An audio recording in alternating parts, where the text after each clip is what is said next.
நீங்கள் பார்த்து கொண்டிருப்பது செய்திவாசி 24x7 நியூஸ் சேனல். இந்த சேனலை லைக் பண்ணுங்க, ஷேர் பண்ணுங்க, சப்ஸ்கிரைப் பண்ணுங்க. மணியஞ்சியில் காவு வாங்க காத்திருக்கும் மேல்நிலை நீர்த்தேக்க தொட்டி. மதுரை ஜூலை 19. மதுரை மாவட்டம் அலங்காநல்லூர் ஒன்றியத்துக்கு உட்பட்ட மணியஞ்சி கிராமத்தின் மையப்பகுதியில் அமைந்துள்ள 60,000 லிட்டர் கொள்ளளவு கொண்ட மேல்நிலை நீர்த்தேக்கமானது பல ஆண்டுகளாக பயன்பாட்டில் உள்ளது. இந்த நீர் தொட்டியில் இருந்துதான் அதன் சுற்றுவட்டாரத்தில் உள்ள அனைத்து வீடுகளுக்கும் சுமார் 550 குடும்பங்கள் நீர் ஆதாரமாக இந்த மேல்நிலை நீர் தொட்டியை நம்பி இருக்கின்றனர்.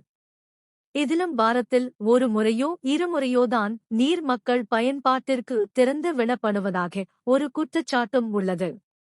இந்த நிலையில் தண்ணீர் தொட்டியின் பெரும்பாலான இடங்களில் விரிசல் ஏற்பட்டு அதன் 4 தூண்களில் ஒன்றில் மிக மோசமான நிலையில் பிளவும் அதில் உள்ள இரும்பு கம்பி துருப்பிடித்து உதிர் நிலையிலும் உள்ளது.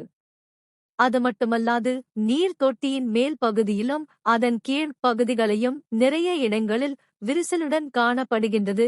மேலும் அதன் நடுவே நீர் கசிவும் இருப்பதாலும் அருகே அங்கன்வாடி பள்ளியும் உயர்நிலை பள்ளியும் இருப்பதால் ஏதேனும் விபரீதம் நடக்கும் முன்பு புதிய நீர் தொட்டி கட்டி முடித்து இதனை பாதுகாப்பாக இடித்து அகற்ற அப்பகுதி பொதுமக்கள் வேண்டுகோள் விடுத்துள்ளனர்.